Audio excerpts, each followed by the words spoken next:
Hi everyone, welcome back to another episode from Crazy Gamer. Today in this video we will be learning how to know Pokemon's level in Pokemon Go application. First of all, open the Pokemon Go app on your device and log into your account if needed. Now once you're in this home page, tap on the Pokeball icon at the bottom center of the screen to open the menu. From the menu, select Pokemon. Scroll or search to find the Pokemon whose level you want to know and tap on it to open its detailed view. Observe the CP option at the top of the screen. If you tap the power up button and power up your Pokemon, this will increase the CP level. The position of the white circle in the arc at the top shows the Pokemon's current level relative to its max level. If the circle is near the start of the arc, the Pokemon is at a low level.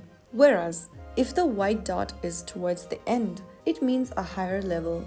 And that's how you can easily know your Pokemon's level in Pokemon Go. If you found the video helpful, don't forget to like, share and subscribe. I will see you in the next episode. Thank you for watching.